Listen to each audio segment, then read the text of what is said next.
Paano nga ba ang proseso sa pagkuha ng SSS number online? Sa video kong ito ay tatalakayin natin ang proseso sa pagkuha ng SSS number. Gamit lamang po ang inyong cellphone or ang inyong laptop. Imbis na pupunta kayo doon sa area kung saan pinakamalapit na SSS office sa inyo para lang magkuha ng SSS number, pwede natin gawin yan sa online. But bago ang lahat, magpapakilala muna ako sa inyo.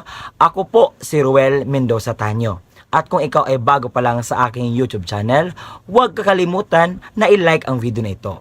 Kung nakuha mo ang punto ng video kong ito, i-comment mo dyan sa baba. At kung may katanungan ka pa patungkol dito, huwag kakalimutan na maglagay ka ng question dyan sa ating comment box. At kung may kakilala ka na hindi pa alam na mayroon palang option na ikaw ay pwedeng makakuha ng SSS number through online, i-share mo na itong video sa kanila. At kung nais mo na tulungan ang channel na ito na mag-grow, just help me by just subscribing it. At kung gusto mo na maging updated ka sa mga videos na i-upload ko pa dito sa aking YouTube channel, i-bell notification mo na. At kung nais mo pang suggest ng i-comment or what I mean i-vlog ko, just comment down below dahil akin yung gawa ng paraan para po makatulong ako sa inyo dahil sa mga nagawa ko pong mga vlogs and maraming mga nagko-comment at I am really helping them sa kanilang mga concerns. At kung nais mo na makuha ang punto ng video kong ito at kung malaman mo ang step-by-step process sa pagkuha ng SSS number through online, tapusin mo hanggang sa dulo. At ito na nga atin ng tunghayan kung ano ba ang proseso sa pagkuha nito. Paano ba kumuha ng SSS number online? Ngayon, dadako na tayo sa proseso upang may guide kayo. Unang-una, kinakailangan connected tayo sa Wi-Fi. At nakadepende yan sa inyo kung gagamit kayo ng Google Chrome, browser, or Safari. Sa akin, Google Chrome kasi mas mabilis. So, kapag nandyan ka na, isearch natin ang sss.gov.ph. Tapos, ang unang lumabas, yun po yung official website ng SSS. So, click na natin. May makikita tayong babae, siya ang model sa website ng SSS. At scroll down lang natin at hanapin natin yung focus natin or goal natin na makagawa ng SSS number through online. So maraming mga pwede mong gawing transaction dito, pero focus lang tayo sa pagkuha ng SSS number online. Click natin yan at lalabas yung no SSS number yet. So click natin yan. Sa pagka-click natin, may lumalabas na ganito na no SSS number yet. So, apply online. So, ang gagawin natin, i-click natin yung here na naka-blue. At mapupunta tayo sa next process. So, ito yung step-by-step guide. Actually, pwede nyo yung sundan kasi yan talaga ang mangyayari dito sa prosesong ito. May 7 guidelines or step-by-step na ating gagawin ngayon para makakuha tayo ng SSS number. So kapag okay ka na, click start. Dito na tayo magsisimulang mag-filled out sa lahat ng detailing hinihingi para makakuha tayo ng SSS number. So ayan, masinsinan dapat ang pagkalagay, tama dapat ang ating mga i-filled out para naman walang aberya sa paglagay ng ating mga details na hinihingi dito sa pagkuha na. Okay? So, ang gagawin natin ngayon ay mag-filled out tayo para naman masabi nyo na ginagawa ko yung trabaho ko. So, una, alagay natin ang last name. Last name is, bakit Ruel? Last name ko is hindi Ruel, okay? Ayan. So, yan ang aking last name. Pagkatapos walang N so N na lang. Tapos pangalan ko Ruel, may initial ko at wala akong suffix, hindi po ako junior. At ilagay natin ang ating birth date. Okay. Scroll lang natin, hanapin natin. 1996. Okay. So at ilalagay natin ang email na active So, ilagay ko muna. Kapag nagamit na yung unang email mo or pinahiram mo sa ibang kaibigan or kamag-anak mo, so hanap ka ng bagong email. Okay, try ko to sa akin. Baka so check ko muna if tama yung lahat. Okay, mali ang aking email address. So maglalagay ako ng bago at nakalagay na ako dyan. So pagkatapos ng mag-click tayo at ito yung lalabas. Babasahin natin yan at ang mangyayari po, meron pong darating na email galing po sa social security system. So aantayin lang natin na mag-email yan. So at nakatanggap na nga ako ng email. So ang gagawin natin, babasahin natin yan at i-click natin ang link na kanilang ibinigay para makaproceed tayo sa next. Yan, may tatlong option na pwede tayo mag-filled out. So, dito na tayo mapupunta. So, may 20% complete na tayo. So, ang gagawin natin is i-filled out lahat ng hinihingi nilang mga detalye para wala tayong utang na babayaran sa kanila. Okay? So, ang gagawin natin, so try natin mag-filled out ng information. So, ako ay lalaki, hindi ko female, lalaki. Tapos, pangalan ng mama ko. Last name niya is Mendoza. Ayan. So, step by step process talaga to para makita ninyo kung paano siya ginawa. At saka yung pangalan ng mama ko. So, mama ko is wala naman siyang suffix. So, leave it. At saka, TIN number, wala din TIN number. Meron akong TIN number pala. So, mobile number. Lagay natin yung active talaga. So, lagay ko lang sa akin.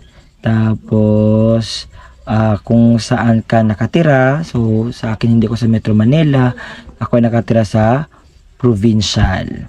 So, click natin ang provincial. So, hanapin natin kung saan tayo nakatira. Sa akin is Davao del Sur. Ayan. May Davao del Sur. Municipality. So ako ay sa Santa Cruz at Barangay Zone 2. Ayan. At kung anong building name, house name, ilagay nyo dyan lahat ng mga detalyeng kinakailangan. Alam ko naman, alam nyo ang address ng inyong lugar. So go lang tayo sa pag-filled out ng needed information para matapos na ang kalbaryong ito. Charis. Okay, type natin.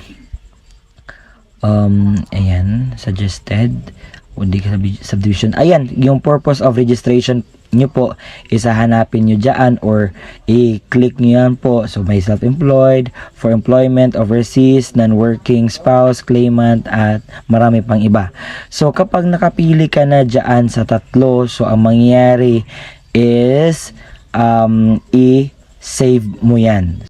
Huwag kakalimutan talaga na mag-save ng info at i-click mo yung next. So ito yung mukha kapag ma-save mo na ang info. Next nating i-filled out is yung social status natin. So given na yung name of applicant, given na din yung date of birth kasi nag-filled out kayo kanina at saka sex. So ngayon naman yung marital status natin. Kung ikaw ba single, widowed, married, or ano po yung status mo ngayon.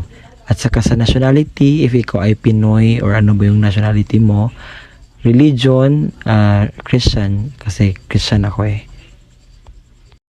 Next is i-click natin ang place of birth, Philippines. Kung ikaw ay na sa Manila, so click mo yan. Pero sa akin, province ako. So click mo lang yung arrow na sign. Kung nasa ang municipality. At kung nakalagay ka na, so ang gagawin mo is i-save. Pagkatapos mong ma-save, i-next mo. Ngayon ay i-click natin ang beneficiaries. So, click natin yan.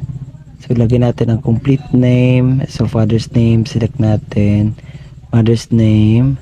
At saka yung mga details ng ating mga beneficiaries. Ilagay natin lahat kung ilan yung beneficiaries natin. Isa, dalawa, or tatlo.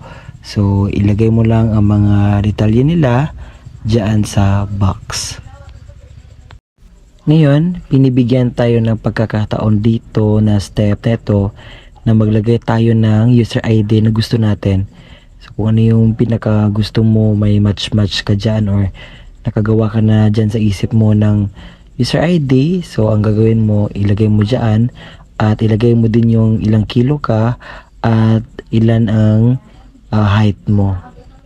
Sa parting ito, nakadepende sa inyo if i-filled out niyo or hindi. Optional lang kasi ito. Sa pagka-click mo ng save, ito yung lalabas. Do you want to continue without selecting ATM you made application? So, yes. I-click mo lang yung yes. Pagkatapos natin ma-next at ma-save, ito na yung summary ng ating filled out na form. So, ating i-double check para naman tama ang ating mga nagawa. Pagkatapos yung ma-scroll down, so papunta kayo dito, may nakalagay na generate SSS number. So ang gagawin mo is i-click mo lang yung generate. Once na pa-click nyo yan, may lalabas dyan na message na kapag i-okay natin, hindi na po tayo pwedeng maka-edit. Ngayon ay dadako na tayo sa pag-upload ng ating mga documents or proof of identity. So una, may birth certificate. Kung meron kang birth certificate, so ang gagawin mo lang, i-upload mo, picturean mo lang. At kung wala kang birth certificate, may option B tayo na pwede natin ipapakita at i-upload. May option C tayo at i-click natin ang view all. So yan ang mga IDs na pwede mong i-upload dyan. So kung meron ka na, is go, i-submit mo na. Kung wala ka talagang documents or proof of identity, pwede ba na makakuha ka ng SSS number? Ang sagot po ay opo. So, dyan nakalagay dyan na do you want to proceed without submitting the documents? Proceed. Kasi pwede naman po tayong maka-upload later on. And congratulations dahil you have successfully applied for an SSS number. So your registration information are the following. So basahin mo yung reminders na yan. At pagkatapos mo mabasa is you can also generate the SSS number or form. So may option dyan na print, the only personal, or inong ano ba gusto mo. So kapag natapos mo na, ito yung lalabas. At ito, at saka ito yung SSS number. At saka itong Social Security System SSS number slip. And pasensya na guys na hindi ko maipakita sa inyo ang lahat ng mga details ko dahil confidential po yun. At bawal ko pong i-share lahat ng mga information ko, kaya biniblur ko para po sa aking kapakanan at wala akong mapahamak na mga beneficiaries ko. At ayun na nga, mag-i-email yan sa inyo. Check nyo lang po yung email at saka ito mapoprovide lahat. So click nyo lamang po yung SSS na PDF at lalabas po yung mga SSS na form at saka SSS number na slip. So yan lamang po at maraming salamat sa panonood. Hanggang sa muli, bye bye!